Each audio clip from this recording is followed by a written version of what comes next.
Hello, everybody. My name is Jihyun Sunwoo, and I'm a co-chair of the ICA Pedagogy Committee. And I would like to introduce welcome everybody, and I would like to introduce our guest speaker, Jeremy Reynolds. Um, um, Jeremy Reynolds joined the faculty of the University of Denver Lamont School of Music after performing as principal clarinetist with the Tucson Symphony Orchestra. In addition to his faculty position, he currently holds the position of assistant principal clarinet with the Colorado Springs Philharmonic Orchestra. And Dr. Reynolds is a Buffet Group performing artist, clinician, and Lomas Classic Mouthpiece performing artist. And he holds a doctorate of musical arts from the University of Southern California Thornton School of Music. His former teachers include Yehuda Gilad, Richie Hawley, Bill Jackson, Monica Kanzik, Michelle Skovsky, and Michael Calvin. Um, Today, Jeremy is presenting a discussion on a topic of bits of B flat and pieces of E flat. Welcome, Jeremy. Great, thank you, Jihyun. Jihyun and I go way, way, way back, so it's great to see Jihyun and all of you on the video. Thank you so much for having me. This is wonderful. I had the idea, just like we say bits and pieces of just the term bits and pieces. So I thought it would be kind of cool to have a discussion, hopefully comparing the two, B flat and E flat, and my approach to it. Yeah, so I think we can have a discussion on the instrument, on some goodies, on some supplies, maybe ways to practice, to warm up, to maintain. But by all means, please write all your questions in the chat. That'd be great. And to remind me, it's an hour long, is that right? Yeah, great, excellent, great. Okay, cool. So welcome everybody that has joined. And a big shout out to everyone, and it's just great. Thank you very much for having me and inviting me to give this talk. So all right, so I think what I'll do is, for those who are not let me change my background so it's clear, so you can get a better idea of when I demonstrate some stuff. So so for all the E-flat clarinet, obviously, for those who have never seen it before, pitched an E-flat clarinet, sorry, E-flat. And it can be a real beast at times, but I do find that a lot of people shy away from the E-flat clarinet as opposed to the bass clarinet. I think sometimes people shy away from it because it's really super loud, and you don't want to be so exposed, and or sometimes for people physically, actually, it can be a little bit demanding on the chops.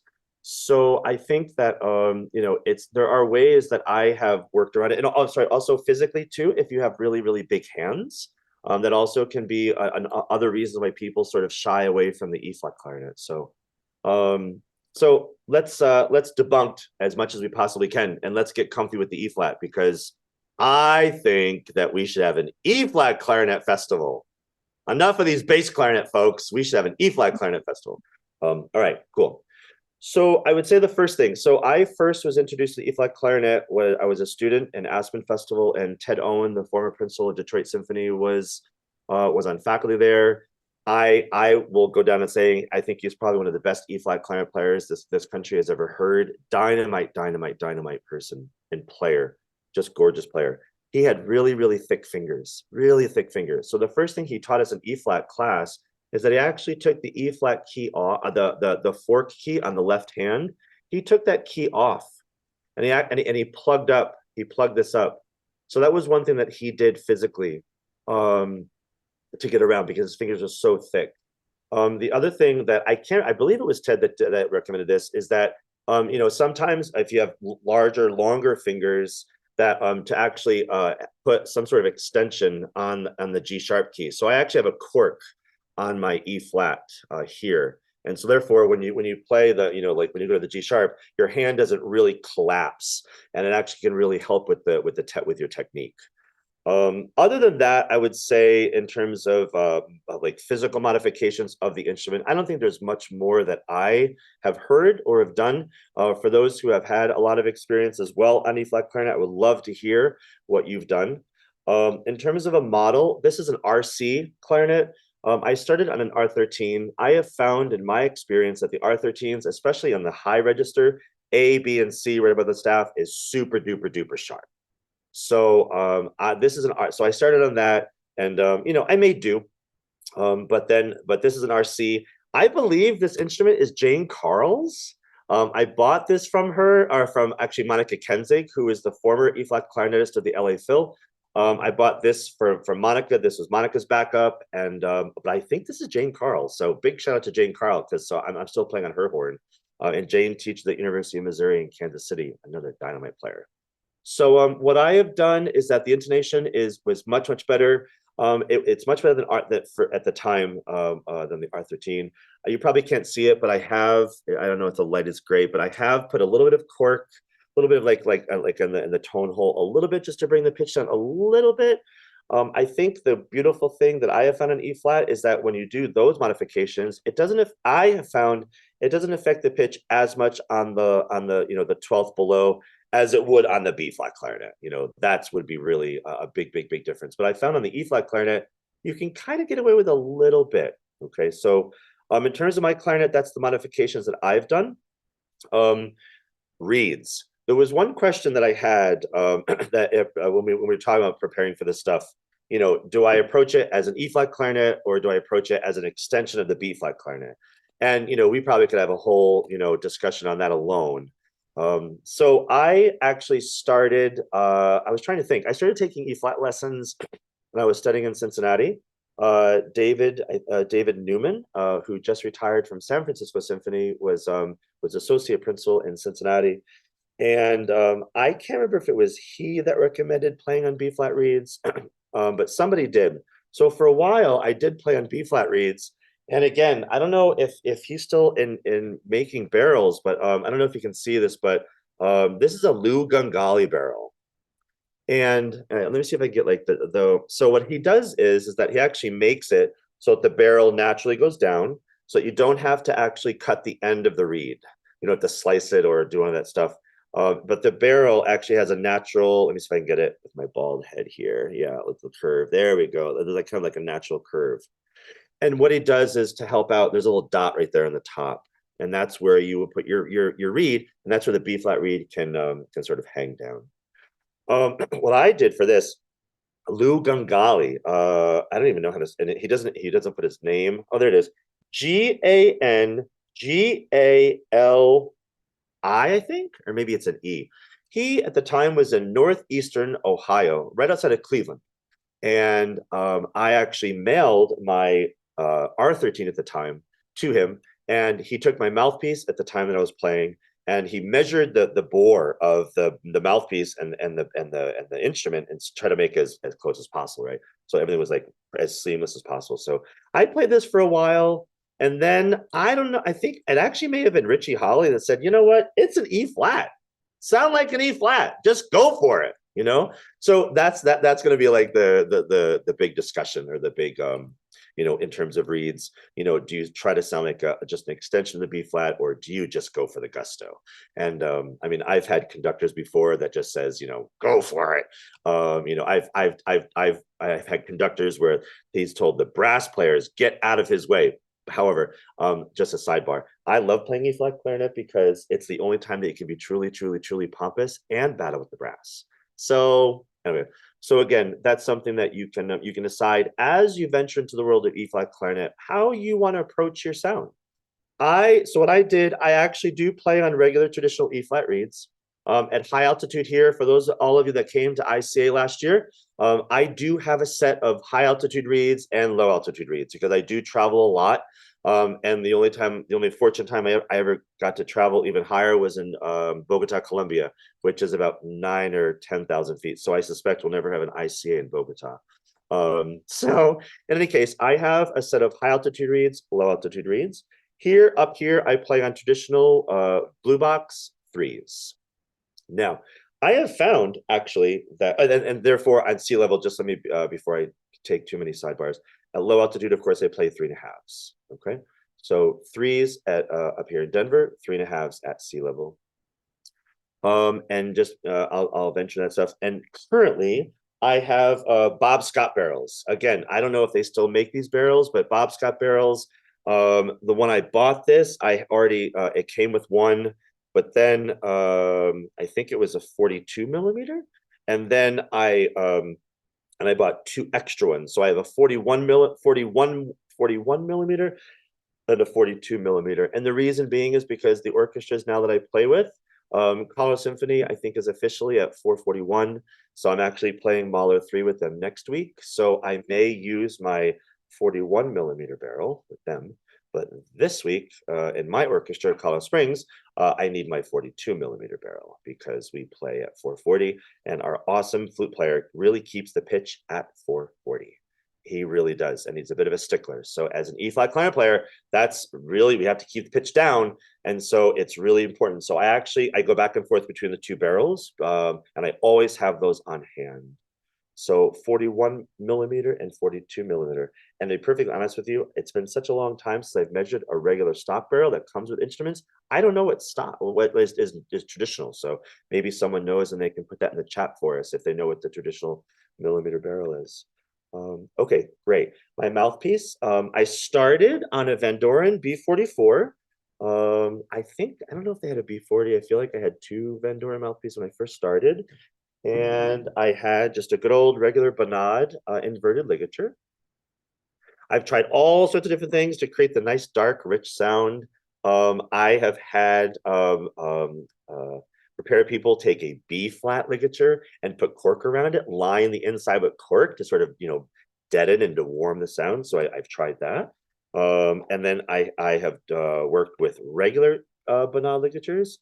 And currently I played on a gold-plated BG. This is my current ligature of choice. Sometimes I go back and forth. Sometimes if I have a fussy reed, it's kind of weird. Sometimes I'll switch back to the Bonad. I always have the Bonad in my case. So that's my current. Oh, and then my current mouthpiece is a Richard Hawkins, and it's a Zinner Blank. So bad news for us, they don't make them anymore. So that's a drag. But obviously, Richard is working with Bakun, and I have tried those mouthpieces because I have to find a backup. And so I just didn't. I don't know if it's maybe altitude, but I think that it just didn't work for me. So, but I did recently try a Lee Levengood mouthpiece, and I'm going to try to work with Lee in the fall to try to get a backup. I haven't gone back to my Van Doren one in a long time. So, okay, cool. I'm just going to take a second. Gillis says has 42.5, and I think that's traditional. Okay, so that's probably the millimeter of the traditional barrel. And then Laura Angela, oh hey Laura, yeah, how you doing? I wonder if she's still in Baylor, I think.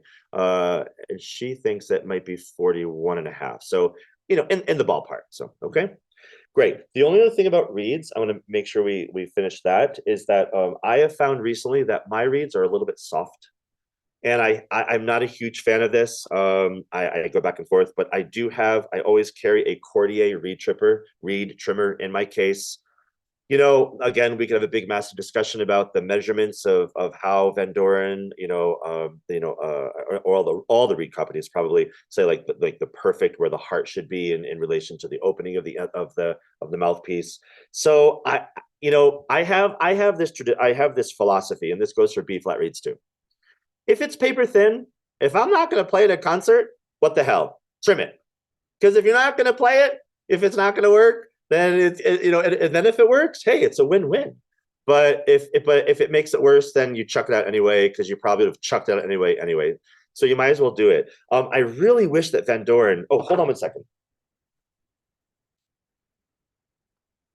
I don't know if any of you have seen the Van Doren trimmers, but I will say I love these trimmers. And so again, I have one for in my office and at home, but I wish that Van Doren would make one of these for E flat. And the reason being is because the tip of this is more curved, and the Cordier is, if you will, is like more horizontal. And again, I haven't done an experiment because we don't have one of these. If anyone, again, in the chat, if anyone has found a reed trimmer for E flat, that would be pretty nifty too. So I'm gonna make a big pitch for Van Doren to do this. So any of the Van Doren artists here, can you make one of these for E flat? Great. Cool. But this is this trimmer is for B flat.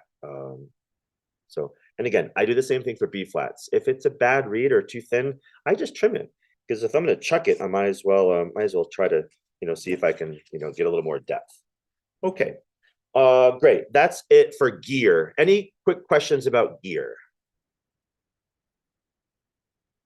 Going once, going twice. Sold. All right, great. Should I continue? I have some other stuff that I can talk about E flat, or Jihan, do you want to open the floor for some quick questions, or do you have some questions right now? Oh, I was going to ask you about how do you perform at different performance venues, and you partially did answer about those about that. So let me allow other pedagogy members to ask you questions, or any attendants who are here. You can chat on the put questions on the chat link, so you can ask Jeremy about B flat or E flat. There's actually one other thing I want to talk about gear, if you don't mind. Oh, sure. Yeah, and this is also very critical because I mentioned about the pressure on the face. So I would say about this was before COVID, so maybe 6-7 years ago. Our opening concert was Shostakovich 10, huge E flat solo, and it was the beginning of the season. And I always sort of do this kind of a tradition. I always just start to break in new reeds at the beginning of the season, so September. I have found just in my own physical makeup that if I am breaking in B flat reeds and E flat reeds at the same time, that sometimes my chops and sometimes my teeth, they revolt. And so I had this idea. Bill Jackson, who I spent a summer with, and who's the former principal of Colorado Symphony here, and he taught at Vanderbilt afterwards. He used to play with a retainer in his upper. And again, I mean, I was a 22-year-old, not really paying as much attention as I wish I could have. But I believe, and maybe again on the chat, some folks can recommend this, but if memory serves correct, I think Marcellus actually played a little bit closer to the body, and Bill Jackson also did too. And the philosophy was that if the beak of the mouthpiece pushes the teeth out, then your front teeth will go this way.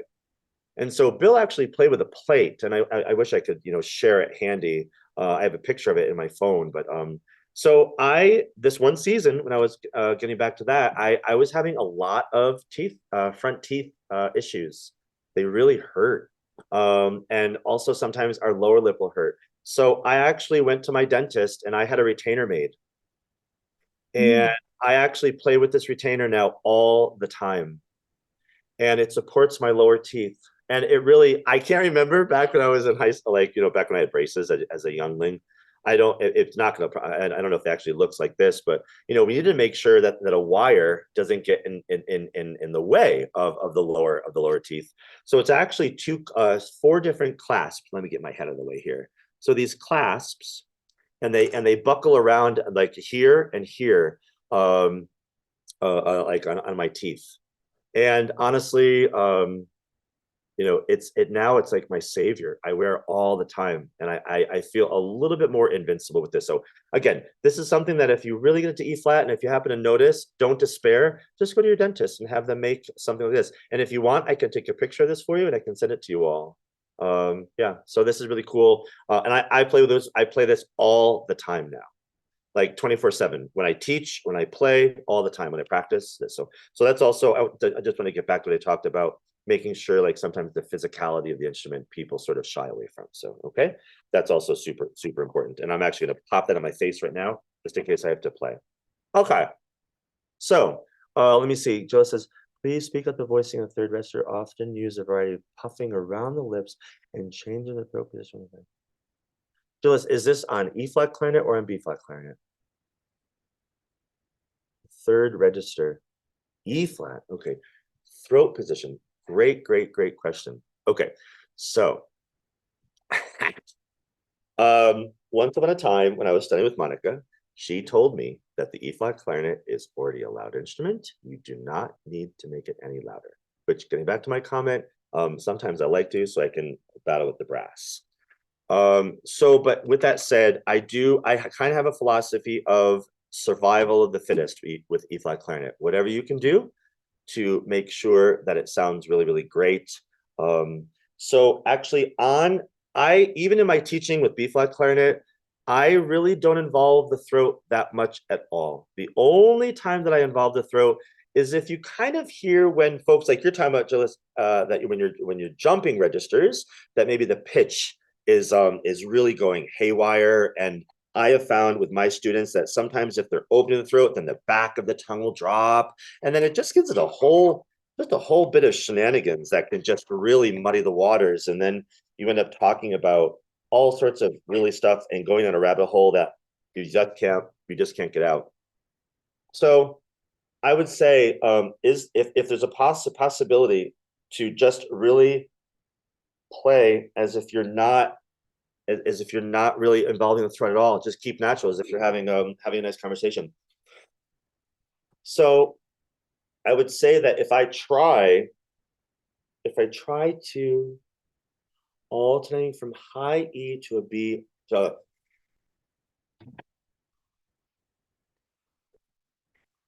I'm not involving the throat at all. So I'm wondering, Gilles, if you're overdoing it and try to minimize.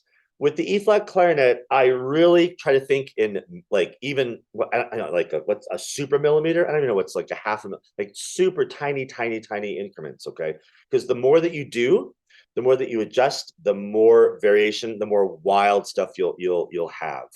So I'm not adjusting the throat at all. If I do, if I try to open up, the pitch drops and I lose the center. So I'm not actually adjusting at all. Puffing of the lips.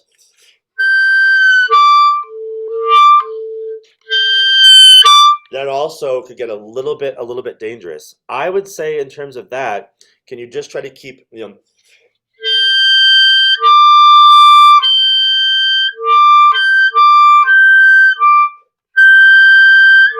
I'm trying to imitate. Now, I'm wondering if on E-flat clarinet sometimes under the ear, you may get a little bit of undertone. But in the hall or when you record yourself, it may not always happen. I do find that on E-flat clarinet, you'll hear that undertone a lot more than on what we try to get rid of, and that's when we do spend so much time talking about voicing on the soprano clarinet, right, the B flat.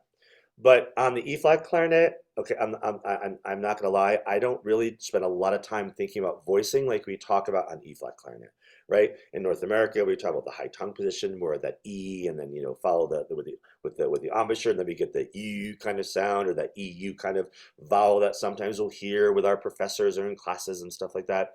Again, I just think survival of the fittest. As decent of a sound as you can, and also just in tune. And that alone will like serve you probably like you'll majorly go places. Again, I wish I could remember going back to what Ted Owen said a while ago. I thought he said like finger a low E. And there, try to get the warmest, richest sound that you can, and then maybe you can fuss around a little bit with the tongue position. And then if you want to actually take that and extend, then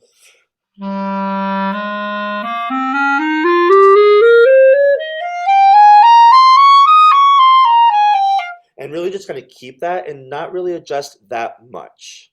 I hope that answers some of the questions with the voicing, but I don't spend that much time talking about voicing when it comes to E-flat. Okay. Great. Maybe Lynn can ask questions. Good. Other questions? Sure. Let's. What did you not cover?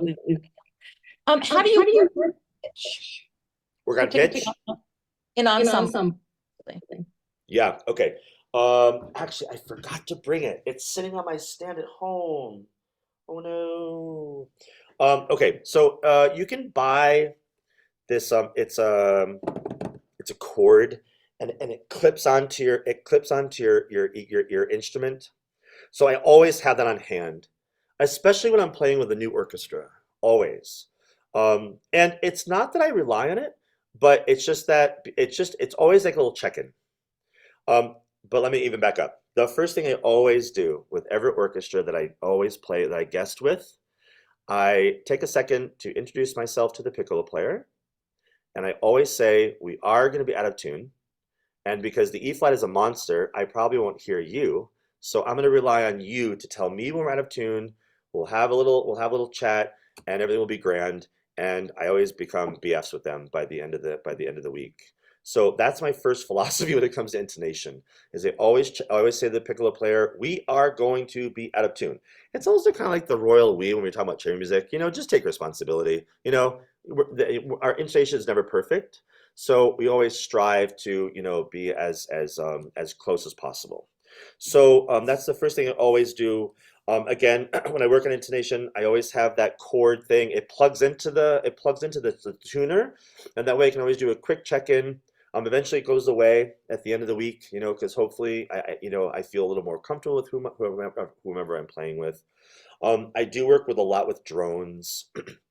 Um, and what I would say now, I really can't remember. Well, I know what I did when I first started playing E flat. We can talk about that a little bit later if you'd like, how I got into E flat clarinet. But when I'm at home, I do work with drones. And honestly, I just go back to good old Rose etudes. That's what whenever when I'm getting back into shape with Rose etude, with E flat clarinet. Sorry if I take a little bit of break on it. I don't play E flat clarinet every day. That's the other thing too. So if I have to get back in shape, I always give myself, again, getting back to the physicality of the instrument, I always give myself a little bit of like a warm up time, sometimes even a month. It depends on the difficulty of the pieces.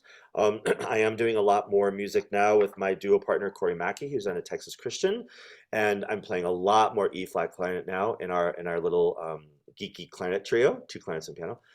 So I'm spending a lot more time with E flat now than I probably ever have, and let me tell you, playing in an orchestra is much different than playing chamber music on E flat clarinet. I mean, talk about trying to really put yourself under a microscope. But getting back, I'll do the Rose etudes. If I really, really want to like really hone in and get right down it, I'll actually play Bach cello suites on E flat clarinet, and those are really hard. But you'll notice your level really rise quickly. So that's sort of what I do with a little quick stuff with intonation. I always, always, always have a tuner on hand. Other things, again, oh, sorry, another idea, but getting back to the physicality, when I have to practice deafness, I practice it with earplugs. I actually play earplugs.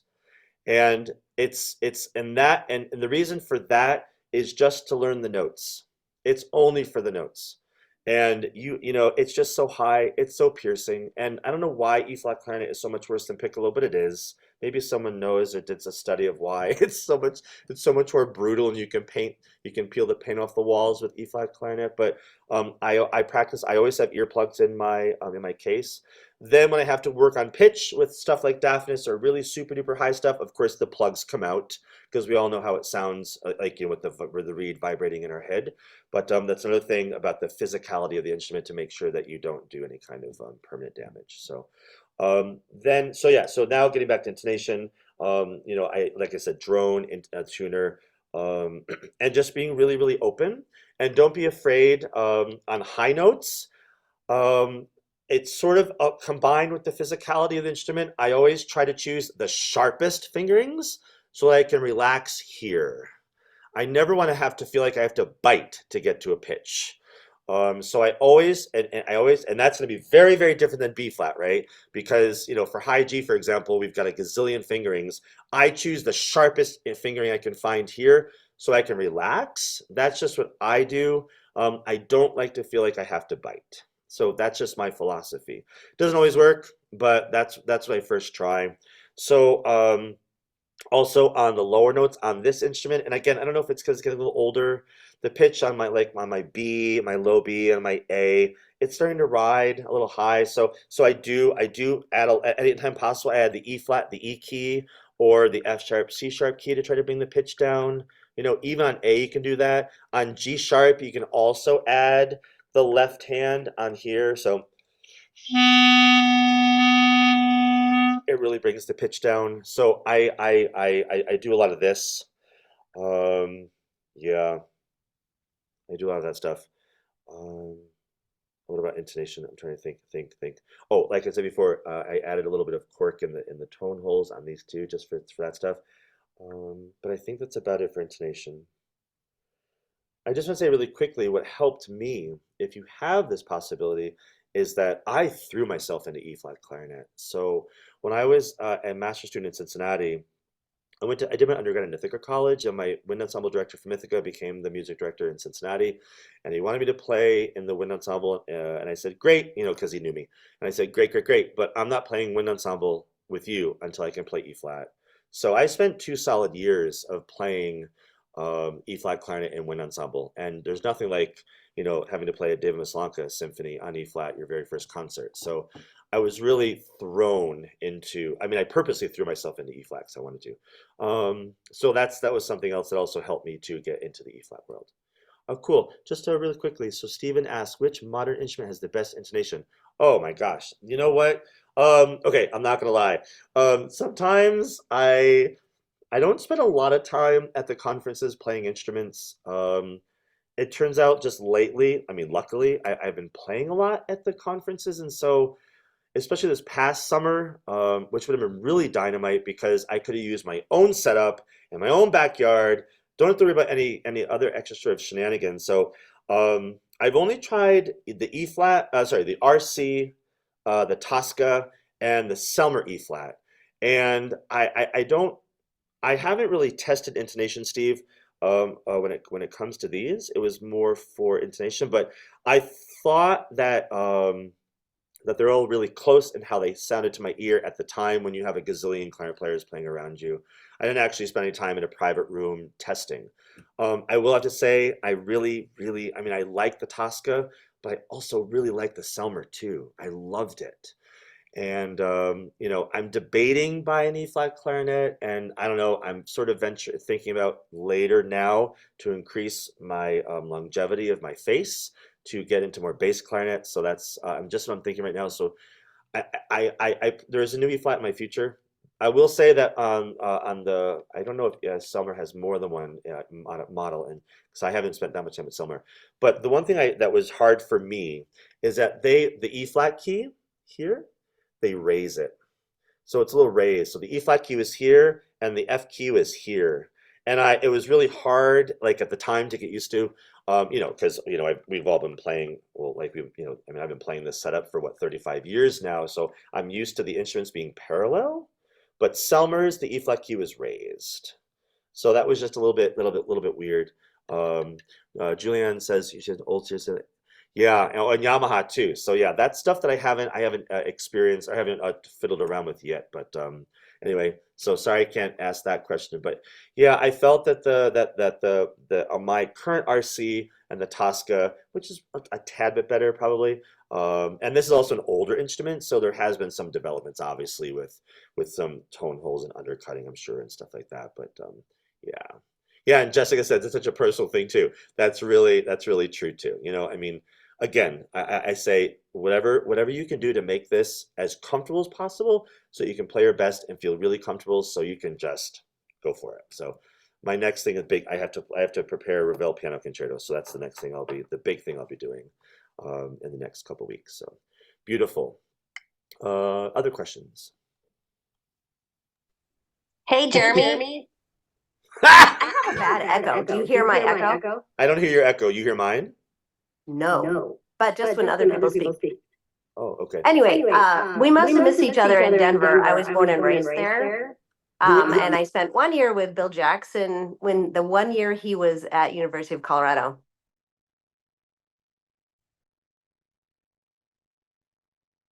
I think you muted, Jeremy. Oh yeah. Oh, sorry. I, No, I, I sorry. don't hear who's speaking. So I have it set up so Oh, I can oh. see me. Can you hear Who's- me? I can hear you. Who's speaking? Jen? Jen. Oh, okay, got Jen Branch. Hi. Yeah, I have it set up so like so I don't see the whole group. I just have it Got set. Dynamite. So tell me again, you lived here in Denver, huh? Yeah.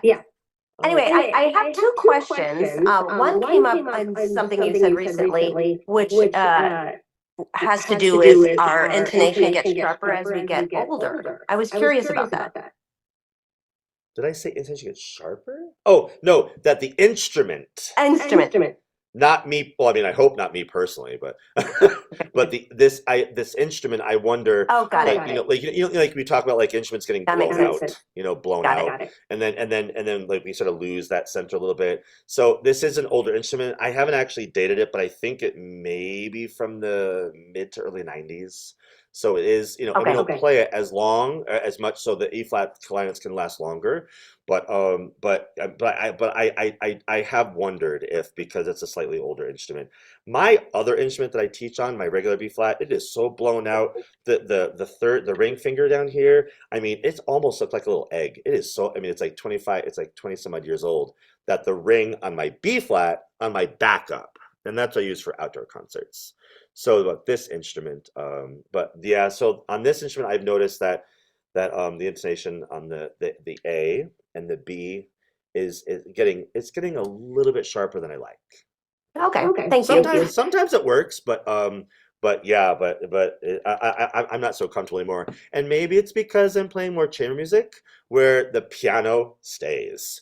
Where in Right. orchestra, maybe we can get away with it, but maybe I'm noticing it more with this horn because unfortunately I can't tweak the piano up. So yeah. And my second question has to do with articulation. Yeah. I find when I move from B flat to E flat, I can get away with less articulating on E flat. So I feel it's a great teacher for articulating more properly. Do you have any thoughts on that, or I the would difference say, between the two? I would say that I think you bring up a really great point, and I'll tell you a little sidebar. There's something about the way I articulate, the way that my tongue touches the reed, that I actually have to break in reeds for a week or two because they're too sharp for my tongue.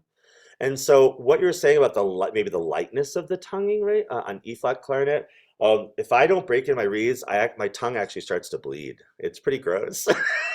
So I have to actually, and it may have something to do with the fact that maybe I'm like whacking the heck out of the reed. Yeah, but it's a really great point, and that it teaches you to maybe be a little bit lighter, maybe. Yeah.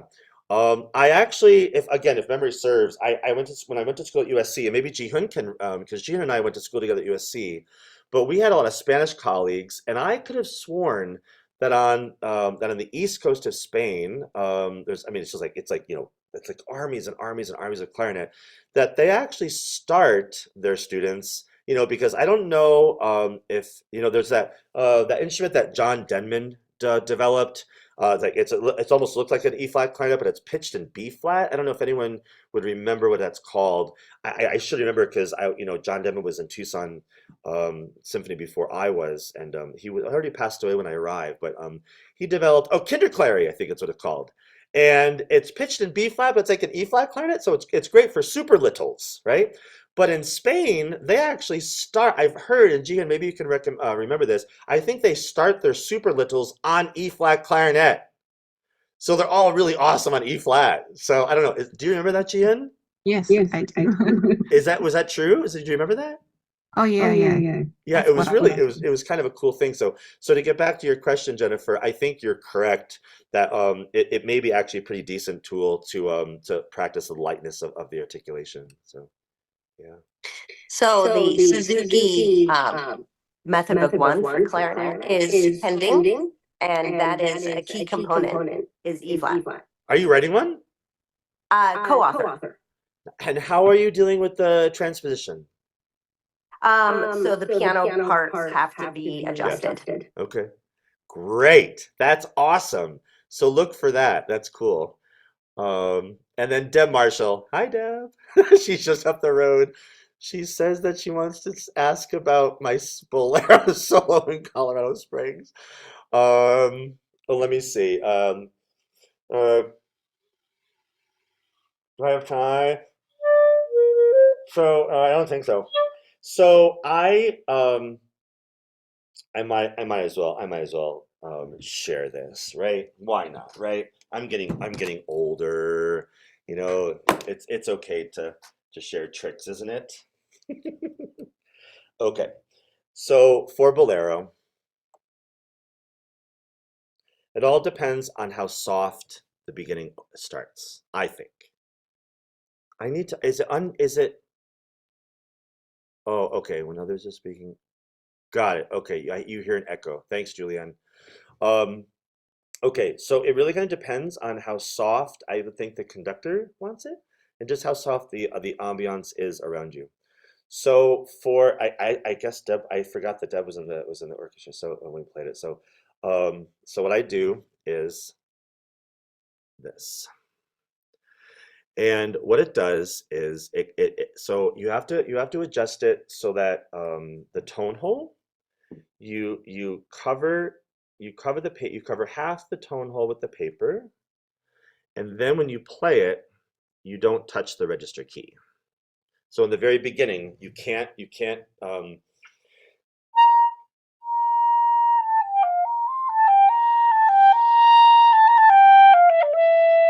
that's the only problem. So that's the only you have to fuss with it. I think I did it for Bolero. I can't remember, but right now it's very airy under my ear, so I'm not really sure. But I so I can't remember, Deb, if I did that for Bolero, but I definitely did it. Is it?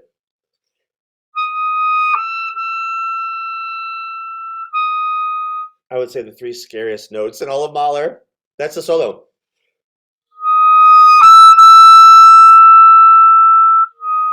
And you can play so quietly because only half the tone hole is open, but you do not touch the register key. Okay? Do not tell any conductors that we do this. Okay?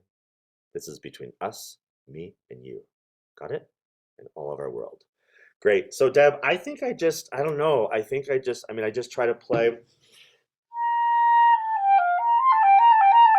I mean, thank you for saying that, Deb, but I don't think I did anything special. I really don't. I just tried to play it. So, I mean, thanks for the shout out. Yeah. Thanks, Deb. Good. Other questions? That little trick reminded me of a recommendation that I received years ago. I play on an old Selmer, which plays beautifully and beautifully in tune, but it is an E-flat clarinet. So there are some issues with pitch that I try to pay attention to.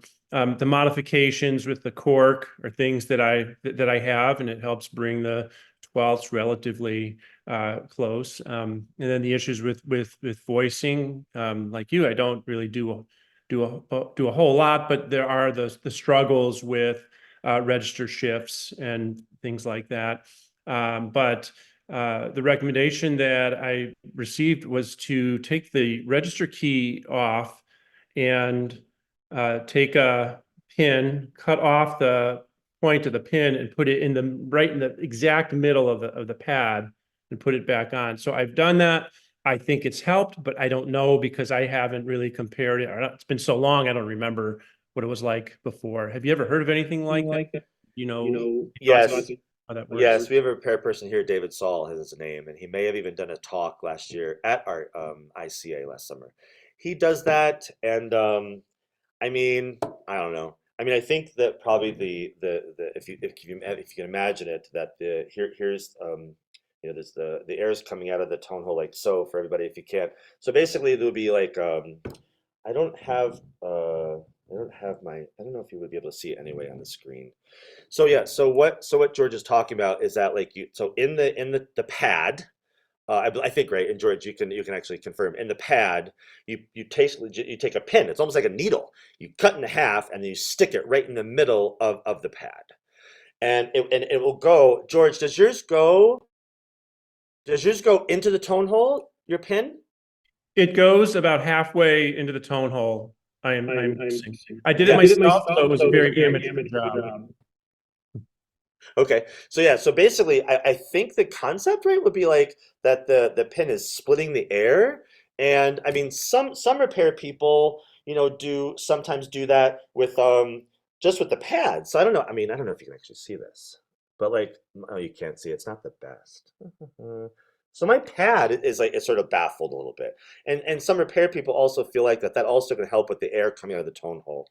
I have heard it. I don't know. I mean, I think that I don't know. I'm not the biggest gearhead in the world, which doesn't make me the best for like recommending stuff, especially for my students. I've been playing on some of this stuff for so long. I have a joke with my saxophone colleague because he loves stuff, and anyway, I don't want to get too far into the weeds of other stuff, but I'm a little bit boring when it comes to that stuff. But I have heard of that before, the pin. I don't know if it helps. I don't know. I have the repair person that did it here. The reason I don't know is because I think it would be better useful if you have the means to experiment with different instruments, which would be rather expensive. The one I have on my horn, I think it was the first model of the vintage buffet, and they already moved the tone hole out of the instrument. So I don't know if people have actually. I can get that quickly. So here, it's a really great. Let me just do this. This is my backup clarinet that I teach on and that I play outdoor concerts on because it's just so darn old. So you'll see, if you've never seen this before, the register key up here, the tone hole is out already. And if you can see it really quickly, let me see if I do this. Isn't it kind of funny how like we've lost our ability to do things backwards? When 4 years ago during the pandemic we could do this with ease, like we were dentists, right? Everything is backwards. But can you see the tone? Can you see the pin right there in the register? So I don't know if that actually works because Buffet already did a massive adjustment with the tone hole coming out of the horn. So I think the kicker, or what would be better, is that if you had another clarinet, like that with just a regular register two. Oh, by the way, this is for the A clarinet that Buffet has done this. It's not the B flat. I think that's also critical. Yeah, because we always get sometimes that grunt. But I was taught a really fun way to practice Pines of Rome, and so sometimes I don't get the grunt as often. But so Dan, it's a great question. I don't know. I'm not really sure, and I've never tried on an E flat clarinet. That would be pretty cool. So I don't know. Yeah. Thanks. Other questions?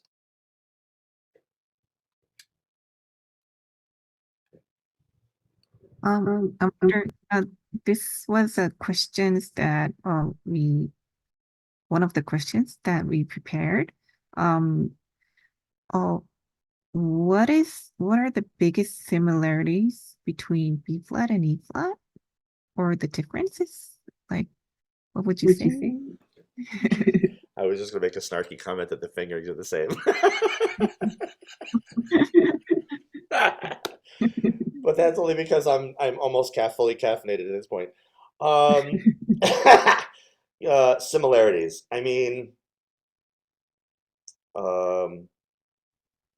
you get really down to it, I would say that the similarities could. It's funny you asked this question because I was thinking about this all this week when you sent me this list, and I don't really know if I could say what the similarities are other than the fingerings. Oh, Um, I agree. you agree? Yeah. Yeah. So,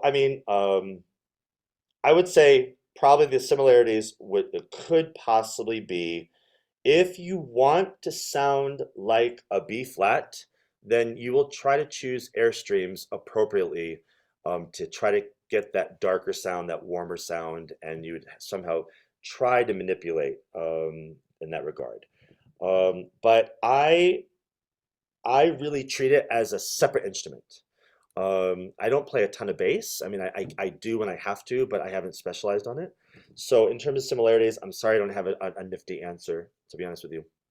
And then of course the differences are it's just a laundry list of differences.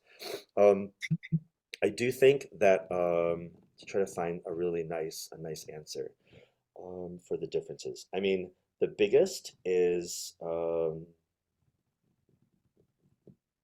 well, I think the biggest is that you have to get used to the volume. You have to get used to the volume. It's a loud instrument, and it's something that you have to get used to. And I think that, oh, actually, a big difference, is that, you have to have such extreme control if you want to have a piano. It's such extreme control. And one thing that I love to do, I love to play piano. I mean, I love to play piano.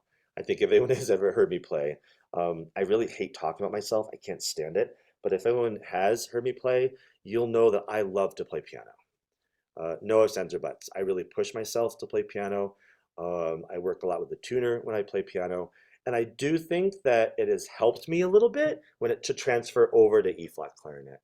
So it's something that I actually actively practice on the B flat. Many years ago, I did this big, huge, massive Maslanka project, and I recorded all these tunes, and you can find it online, et cetera, et cetera, et cetera. But I worked with him closely when recording these works that I did. So what you will hear, again, I just happen to have this. I need to get this to my boss. So please, I don't do this. I hate doing this. But this is what the album looks like. It's called The Red Door. I just happen to have it here because I have to get my boss. But when I worked with him closely, I have never in a session, I've never been asked to play so quietly, and then 10 seconds later, play so unbelievably aggressive on the same setup. And I have so many fun stories about the project and working with him closely. But I think that translating it in E-flat, I think that's really been a really great asset. So that's a huge difference, that you have to have even greater control of your softs, I think also the difference, I think that has made me be a little more particular on my choice of reeds for E-flat, and you can decide if you want to play E-flat reeds or B-flat reeds. So that's one big difference. I think that you have to have a lot of facility with especially in your altissimo fingers. You have to have a lot more choices, not be married to just one or two fingerings, to make sure that you have on hand a lot of options so that you can change on the fly. You have to be able to change on the fly. I think a lot more than on B-flat clarinet, because some fingerings up top aren't going to work. You have to get used to adding. This is something I'm a huge bug about. Sometimes I teach, well, anyway, so on F, everyone, please start using the 4th key. Can we just make a pact to please use the 4th key? Because yeah, it's a pain in the neck. It's not fun, right? But if you have it in your arsenal, then you start with this, and if you're sharp, it is a piece of cake to take it off. But it's brutal to add it. So just get it in your back pocket, right? So E-flat clarinet fingering chart. Steve, sorry, I just saw the thing. I don't know one. Maybe some of us should co-host or co-write one. Like a really fun one. So if you don't know this book, if you're new to E-flat, let me see if I have it in my bag. So the Peter Hadcock book. So this is what, I always have this in my bag.